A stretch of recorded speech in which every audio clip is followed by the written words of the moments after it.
They called her Vanessa the Virtuous. A salon owner, a devoted mother, a wife so gentle, her husband Daniel swore she was heaven sent. While other men complained about their nagging wives, Daniel boasted proudly, "My Vanessa is different. She's not like the rest." But in the quiet corners of the city, behind tinted car windows and hotel doors, Vanessa lived a secret life. One no one could have imagined. Not even her closest friends. Not even the women she prayed with at church. Until the day one neighbor moved in, and saw through the mask. In this story of love, lies, betrayal, and shocking revelations, you'll discover how appearances can deceive, and how a house built on secrets eventually crumbles. Because sometimes, the perfect wife is the most dangerous woman of all. Many years ago, in a certain estate, there lived Vanessa. Vanessa was every man's dream. Light-skinned, curvy in the right places, with a voice like soft velvet and manners that could charm a lion. Her husband, Pastor Daniel, was her biggest fan. Every chance he got, he praised her. "My wife is different," he would often boast to his childhood friends. "She's not like these other women that are never satisfied. Vanessa is content, respectful, spiritual. She's a real Proverbs 31 woman." "Oh, shut up, Daniel," James would say with a smirk. "You don't know what women are. No woman is holy. It's the opportunity they've not seen." And they would laugh and argue about it, sipping their palm wine during boys' hangouts. Inside their home, "Babe, your stew was heavenly tonight," Daniel said one night, licking his fingers. "Sometimes I wonder how I got so lucky." Vanessa giggled, tying her satin scarf as she cleared the dishes. "It's the Lord's doing, honey. I'm just here to serve you and the kids. And you do it so well," Daniel said, getting up to hug her. "You run a whole salon, take care of the home, the kids, you're a superwoman." But what Daniel didn't know was that every Monday and Thursday afternoon, Vanessa restocked her salon supplies with a certain supplier named Frederick, a tall, dark, handsome man who delivered more than just hair products. Esther, the estate's receptionist, had started noticing little things. A certain SUV would pull up behind the salon at odd hours. Vanessa's lights would flicker, the curtains would draw, and 45 minutes later, she'd come out adjusting her blouse with a sly smile. But who would believe Esther? After all, Vanessa had image. She donated to orphanages. She organized marriage counseling. She was the one who always said things like, "Ladies, submit to your husbands. If you don't, the devil will enter your home." Ah, you see that woman? That fine one with the glowing skin and small waist, Vanessa. My dear, don't be deceived. That one is something else. These were the words of Clara, one of the senior gist queens of Blooming Estate, as she adjusted her gelly under the scorching afternoon sun. She was speaking in hushed tones to Patricia, her next-door neighbor, as they pretended to be plucking leaves for soup. "Which Vanessa?" Patricia's eyes widened. "Our Vanessa that owns Glam Touch Salon." "Yes-o, Pastor Daniel's wife," Clara continued, lowering her voice even more. "The same woman way day leads Sunday praise and worship with holy fire. That woman is more slippery than okra." Patricia chuckled, half believing and half curious. "But she looks so decent. She doesn't even talk to men anyhow. Always dressed well. She doesn't even paint her nails flashy. That's the camouflage, my dear. That one is a certified chameleon." Clara wasn't one to mind her business, and frankly, Blooming Estate would be dead without her updates. She was like the CNN of the neighborhood, only with more pepper and exaggeration. That Saturday morning, as the sun rose lazily over the estate rooftops, Clara was already at Patricia's compound, wrapper loosely tied and a steaming cup of Lipton in hand. "Pat, let me gist you," she said without even greeting properly.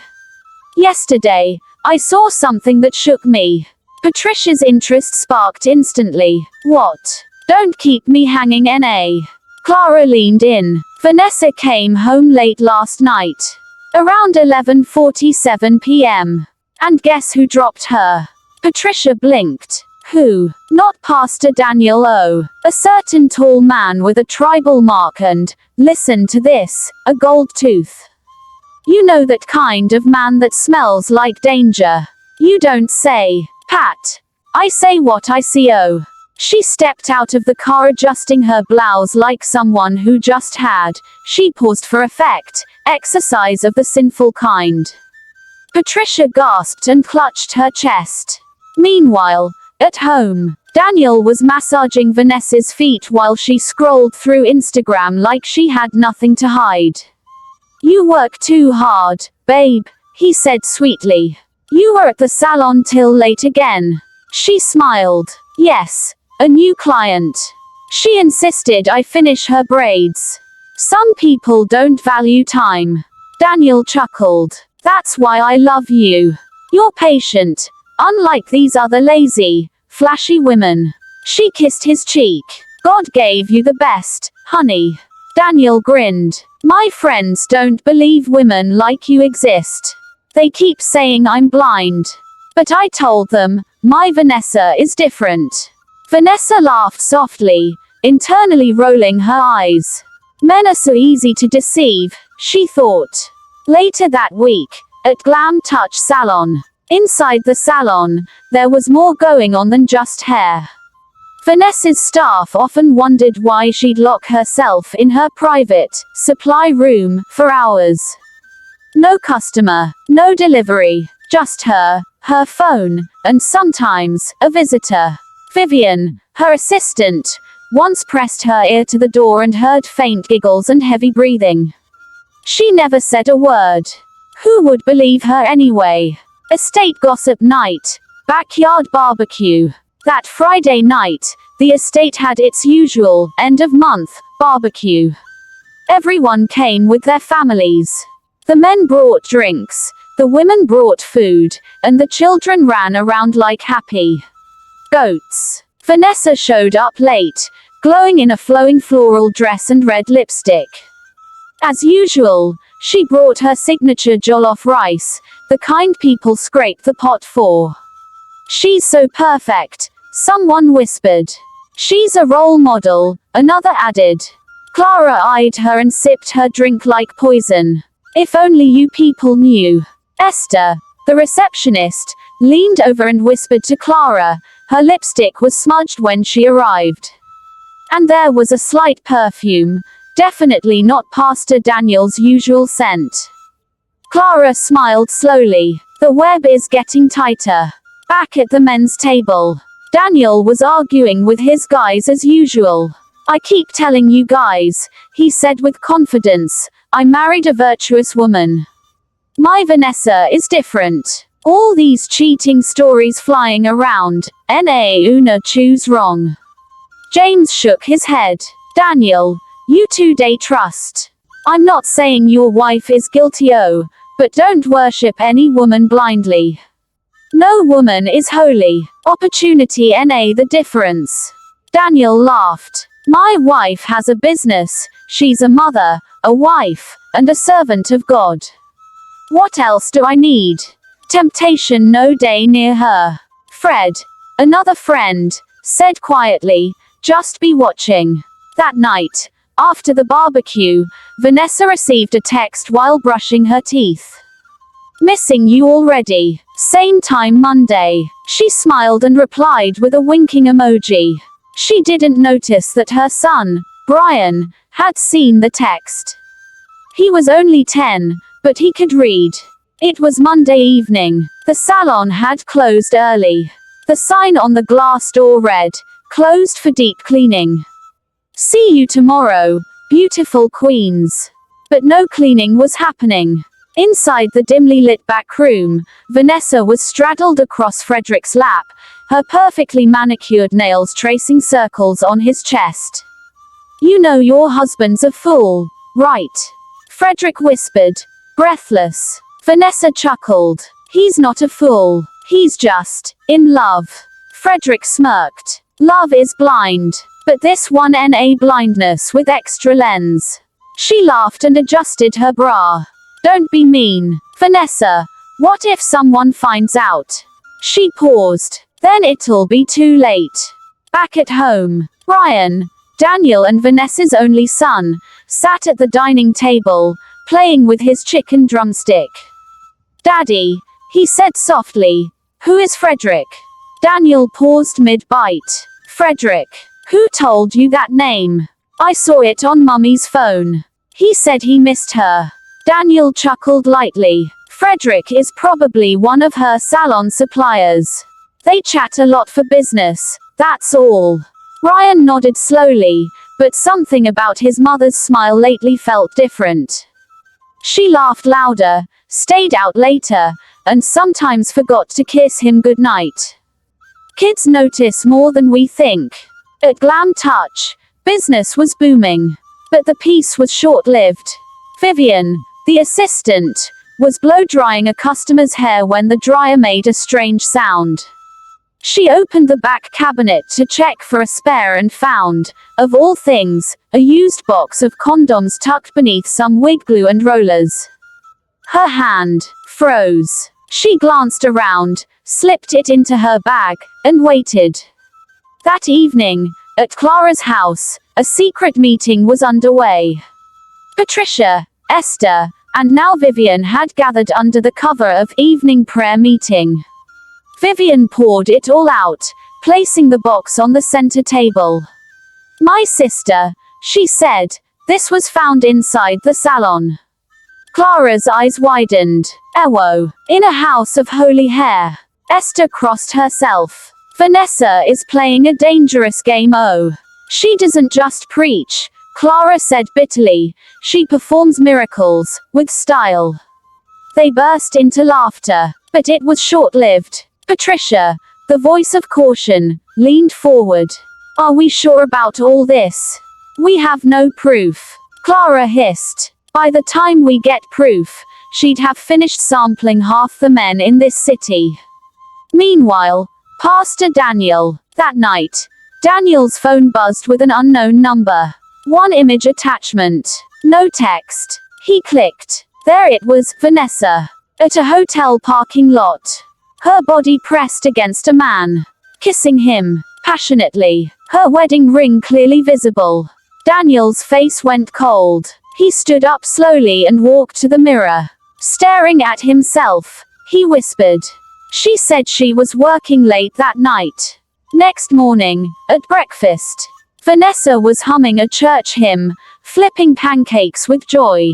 Her phone buzzed. She glanced at it and frowned. Unknown number. She opened the message. "Your time is ticking, Holy Madam. Secrets don't stay buried forever." She almost dropped the spatula. Daniel entered the kitchen. Calm. Too calm. "Morning, babe," she greeted with a kiss on his cheek. He smiled. "Smells great. Your pancakes always hit differently." But his eyes didn't match his words. He'd decided. He was going to play dumb, for now. Clara, meanwhile, had printed the photo and tucked it neatly in an envelope.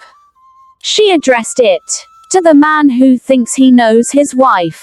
And that envelope was about to find its way right into Daniel's church office. Daniel hadn't said a word since seeing the photo. No confrontation, no arguments, no side talk. Instead, he started paying attention, real attention. Daniel woke up early and offered to drop Vanessa at the salon. She blinked. But you have work, babe." "I know." He smiled. "But I want to spend more time with you. I've missed this." She smiled and kissed him. "Ah, you're sweet." But deep down, her mind raced. He never does this. Why today? As they drove, Daniel kept glancing at her phone screen reflection through the side mirror. No text came through. She was silent, smiling, tapping her nails on her lap. Suspiciously calm. That afternoon, Daniel drove to a friend's auto shop. "Rose," he said, "install something discreet. GPS. I need to monitor movement." The friend raised an eyebrow. "What can happen?" Daniel forced a laugh. "Let's just say, my eyes don't open small." "Say no more," the friend said. "Some women they fear me." By evening, the tracker was active. Wednesday. Strange patterns. Using the tracker app, Daniel noticed her car spent odd hours at a certain short-time hotel on Freedom Avenue. Twice this week. He took screenshots. Saved everything. Dated and timed. Still, he said nothing at home. Vanessa walked in that evening and was met with Daniel's arms wide open. "Dinner is ready," he said. "I made your favorite, a goosey soup and pounded yam." She blinked. "You cooked? For my queen, always." She smiled, but something in her gut whispered trouble. She laughed it off. "He's just being romantic, right?" While she was bathing, Daniel, accidentally, knocked over the laundry basket. A familiar pink blouse fell out, the same blouse from the photo. He picked it up slowly, turning it in his hands. The scent of foreign cologne still lingered on the collar. He pressed it to his nose, and closed his eyes. Meanwhile, at the church office, Daniel received a brown envelope marked, "To the man who thinks he knows his wife." He opened it. Same photo. A second one attached. Vanessa entering the hotel room, holding hands with Frederick, the tribal-marked man with the gold tooth. He stared at it. No anger, no shouting, just silence. He carefully folded it, locked it in his drawer, and whispered, "She's finished."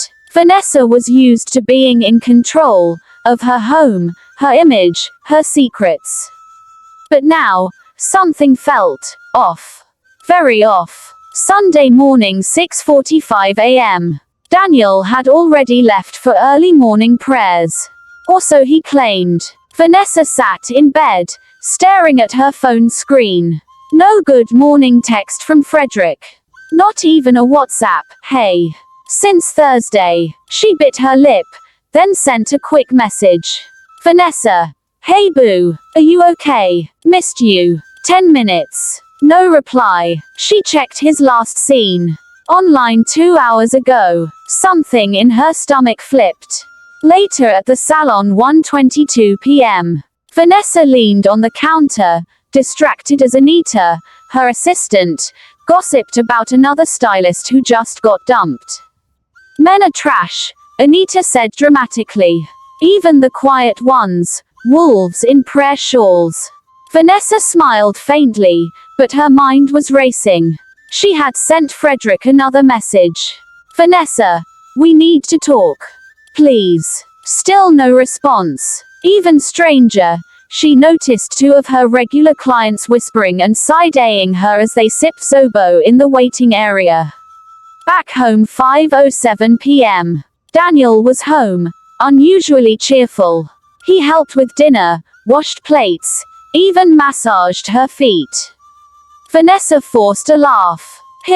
My own is enjoying me. Oh.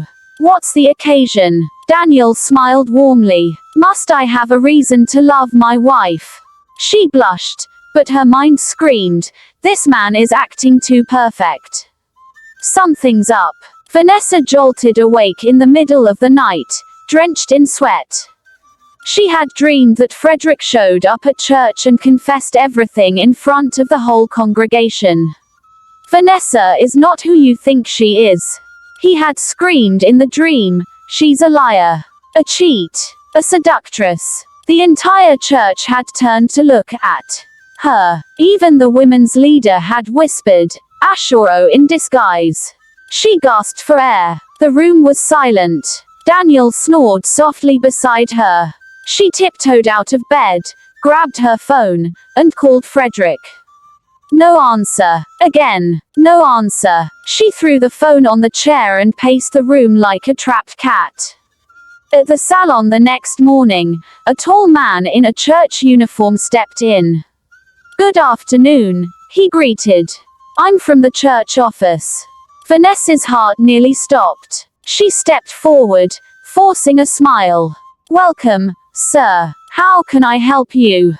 He handed her a small envelope. This came to the church secretary. We were instructed to give it to you personally.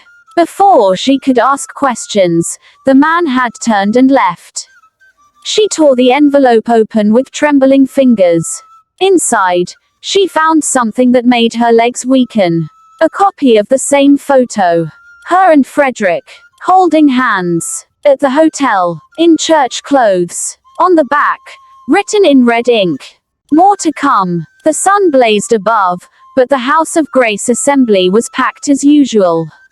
Vanessa walked in with her signature style, royal blue dress, matching hat, Bible clutched tight. She smiled at everyone, hugged the deaconess, greeted the choir. Her steps were measured, her perfume, flawless, her reputation, untouched, at least, in public. But inside, her heart thundered.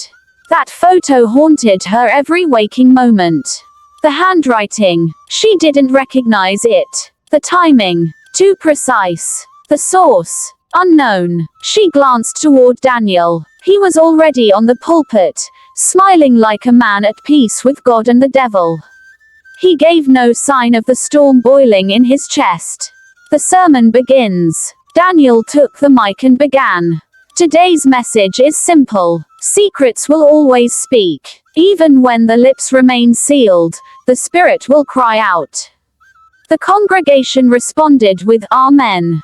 Vanessa forced a smile, but her stomach churned. Many of us carry things that look holy on the outside, but reek in the spirit. He paced slowly. A loving husband, a praying wife, but when heaven opens its books, the truth begins to unfold. Heads nodded. Some people clapped. Vanessa's fingers gripped her Bible tighter. Daniel turned slowly and looked directly at her. Sometimes, the devil doesn't come with horns and smoke. He comes with lipstick and prayer points. There was silence. Vanessa blinked rapidly, heat rising up her neck. Was he talking about her? He continued. So today, I want us to do something different. We are going to have a spiritual test. A cleansing, a shaking. Gasps rippled through the church. Daniel smiled faintly. I want everyone to come forward one by one. Just touch the pulpit and say, Lord, let me remain as I appear. People murmured. A few clapped. Some looked nervous. The church lined up. Old, young, married, single. It was like altar call and lie detector in one. When it was Vanessa's turn, every step felt like fire.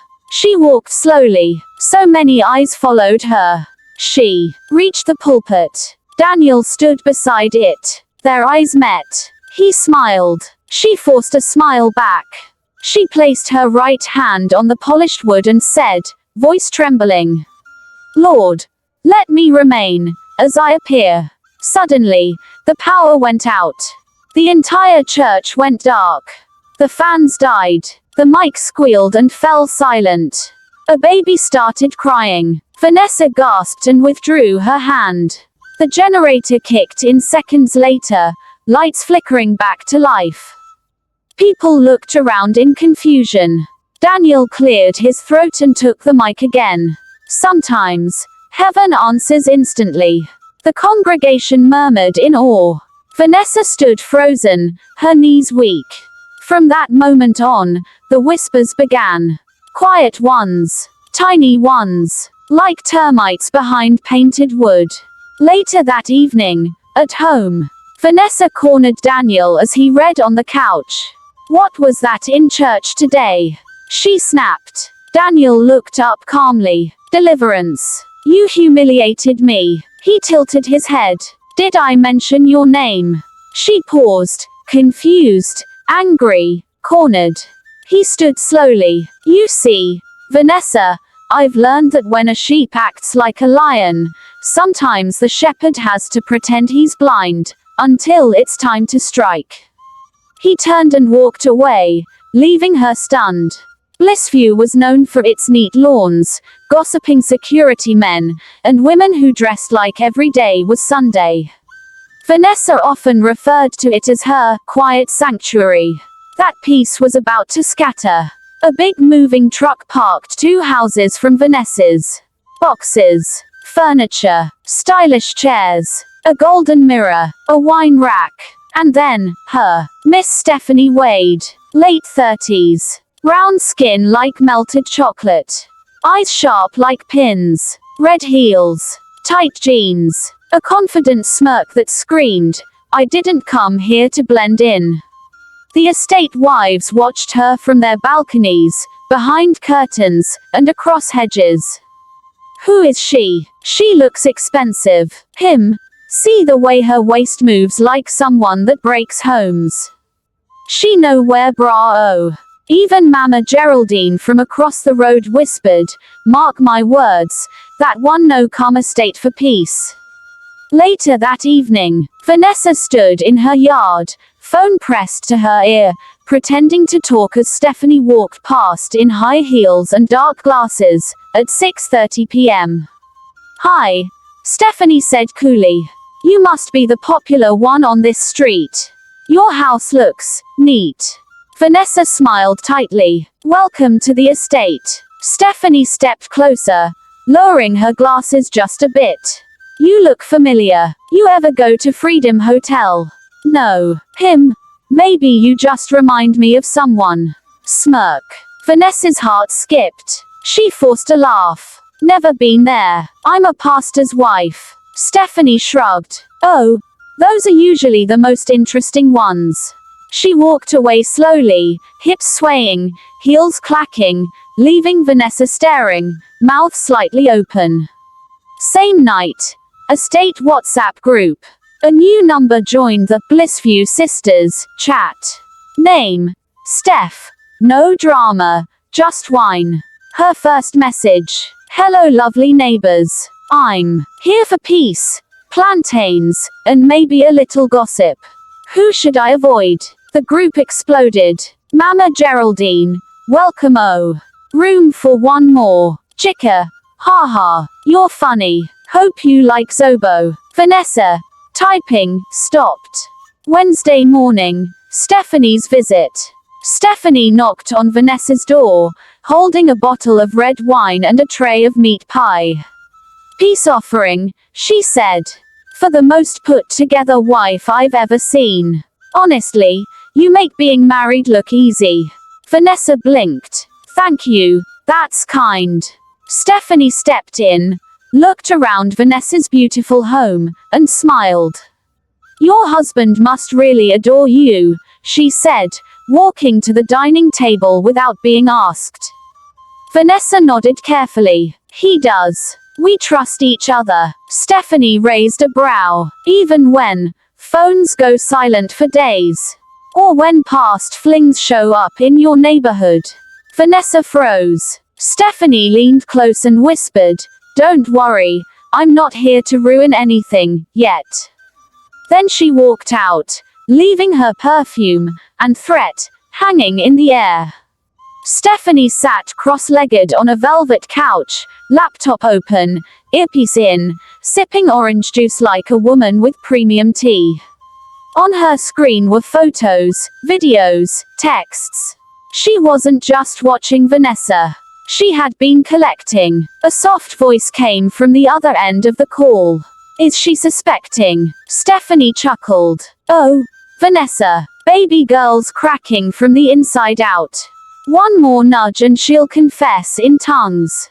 She clicked a folder labeled Salon Files. Inside were time-stamped videos from a secret camera placed near a corner mirror in Vanessa's salon. She'd been entertaining male clients after hours, some church workers, some rich clients, one even wore a choir robe once. She zoomed in on one clip. Vanessa in a silk robe, whispering and laughing into a man's ear, touching his chest.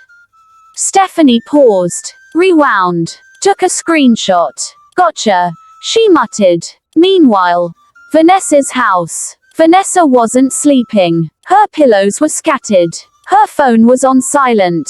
Her thoughts. Screaming. Who is Stephanie? How does she know about Freedom Hotel? Who sent that picture? Daniel was watching her closely now. He no longer kissed her forehead or called her, my queen.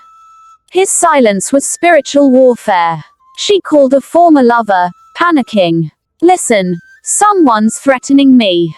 Did you ever take pictures? The man laughed. I didn't.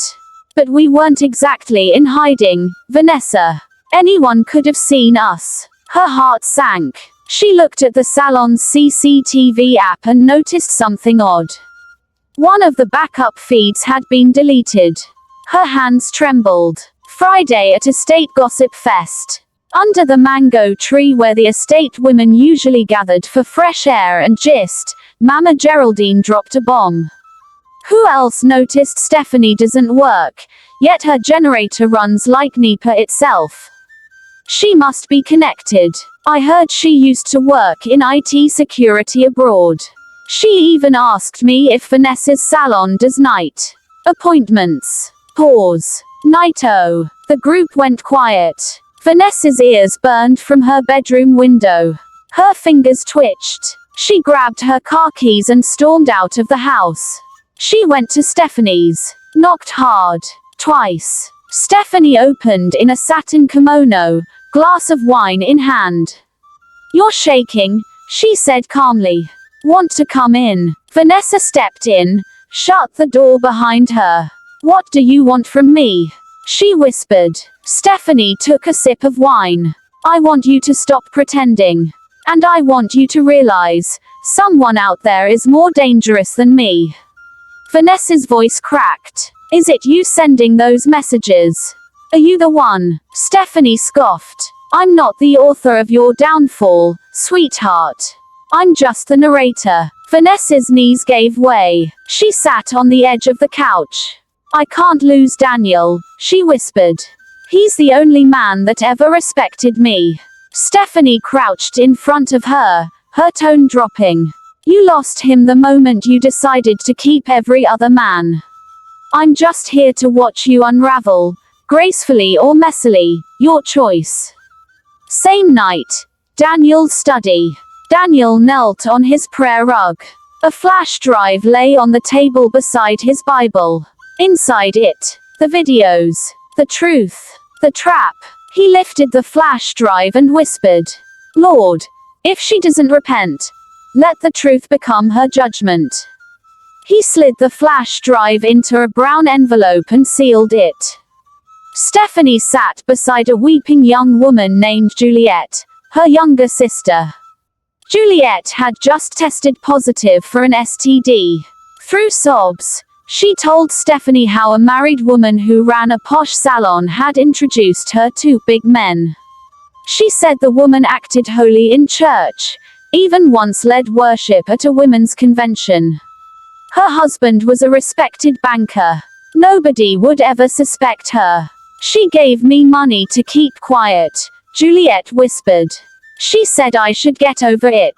That I was just unlucky. Stephanie clenched her jaw. What's her name? She asked. Juliet sniffled. Vanessa. Stephanie stood before her wardrobe, zipping up a maroon dress. Her laptop was open, showing a paused video from the salon. She opened a drawer and pulled out a folder labeled V. Justice. Inside were pictures of Juliet's diagnosis, the chat history between Juliet and Vanessa, audio recording of Vanessa telling Juliet to stay out of her life or face shame.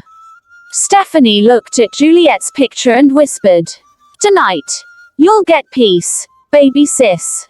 I promise. Later that evening, Vanessa walked into the church hall, looking flawless in gold lace. Daniel wore a suit that matched her head wrap. They smiled for pictures. But Daniel's smile didn't reach his eyes. Stephanie sat 3 rows behind them, holding a wrapped envelope. Next to her, a quiet girl passed her a flash drive. The church was filled. Songs of thanksgiving echoed. Everyone clapped and danced. Then came testimony time. The pastor invited members to share how God had saved or transformed their lives. Stephanie stood up. I have a testimony about God's justice. The hall fell silent. Vanessa's smile froze. Stephanie walked up to the mic. Calm, confident, savage. 3 years ago, my baby sister was infected by a disease she didn't deserve, after being lured by a woman twice her age, married, respected, a model of virtue. The crowd was confused. Whispers. Eyes darting. Some of you know her. Some of you praise her cooking and envy her salon. Stephanie turned to look directly at Vanessa. She's seated here today. I won't call her name. But I brought proof. Gasps. Stephanie dropped the flash drive on the pulpit. If the church truly seeks truth, you'll press play. Then she walked down, slowly, heels echoing like war drums. Chaos. Pastor frozen. Members murmuring. Vanessa stood shakily. I don't know what she's talking about. Daniel didn't speak. He just rose and walked out. Stephanie didn't look back.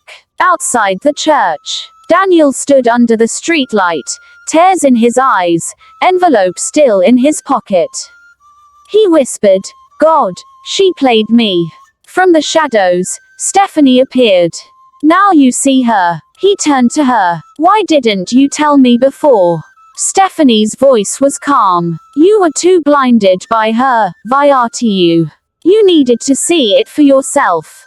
Daniel sat in the living room. Alone. No lights. No fan. Just silence and the low hum of a ticking wall clock. He stared at the envelope on the table, the one with the flash drive Stephanie handed him, the same one the pastor refused to play at church. He picked it up, opened it, plugged it into his laptop, and watched. Clip 1. Vanessa locking the salon door behind her and a man in Igbada, laughing, kissing. Clip 2. Vanessa texting. My husband won't be home tonight. Freedom Hotel. Room 211. Clip 3. Voice recording. Juliet crying. Vanessa's cold voice. You knew what you were getting into. Don't come crying to me. Daniel flinched. He paused the video, walked to the mirror, stared at himself. Daniel, he whispered. N.A. Mumu you be. Flashback. Daniel and his boys at the bar months ago. They had told him, bro, no woman holy. We day talk reality here. That you're Vanessa. Too perfect. Check am well. Salon women. Him. Day play smart. But he had smiled. You people don't know her. Vanessa is different. She's a gift from God. And now, God was silent. But the camera wasn't. Daniel's phone buzzed. Vanessa calling. He stared at the name. Didn't pick. Another buzz. This time a text. Vanessa. Baby, please. Let's talk. I'm broken. I need you. He typed. Meet me tomorrow. 8 p.m. The house. He called the senior pastor privately and gave him the entire file. No anger. Just facts. He sent anonymous copies to the estate committee, her salon's landlord, and 2 men he recognized from the video, just in case they ever wanted to act brand new. Then he went home, set his phone to record, lit candles, played soft worship music, and waited. 8:05 p.m. Vanessa arrives. She entered in tears, makeup smeared. Daniel, please, say something. Daniel stood, calm, too calm. He didn't scream. He said, Vanessa, when I married you, I prayed for you more than I prayed for myself. She sobbed harder. I made mistakes. I didn't plan it. I don't even know how it started. He nodded slowly. How many men? She froze. How many? He asked again, voice firmer. 4. He stared at her. His eyes didn't blink. 4. Or 40. Silence. Daniel took off his wedding ring. I'll never raise my hand against you. But this is me leaving the battlefield. He dropped the ring into her palm. Return it when you find your soul again. He opened the door and walked away, barefoot, holding only his Bible and a car key. Later that night, Stephanie gets a text from Daniel. Thank you for opening my eyes. I'm no longer blind. Stephanie smiled. Juliet, sitting beside her, whispered, do you think he'll forgive her someday? Stephanie exhaled. He's not God, but he's closer to him than she ever knew. The once busy salon now looked abandoned. The parking lot was empty. The reception desk gathered dust. The gossiping apprentices had stopped coming. Vanessa sat in her office, looking out the window. Her reflection stared back, tired, worn, and stripped of the fake pride she once wore like perfume.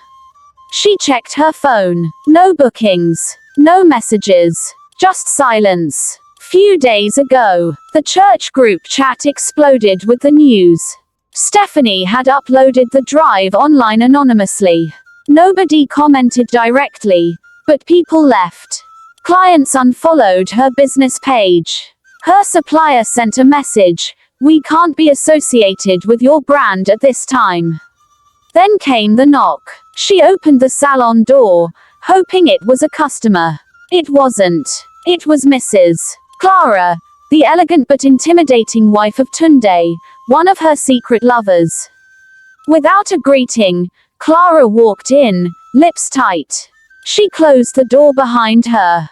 Vanessa backed up slightly. Clara, I didn't know. A slap landed across Vanessa's cheek. Not too hard, but loud enough to echo. That's for humiliating me, Clara said coldly. Then she leaned closer. I came to see the face of the woman who destroyed her own home just to sneak into another. Vanessa fell to her knees.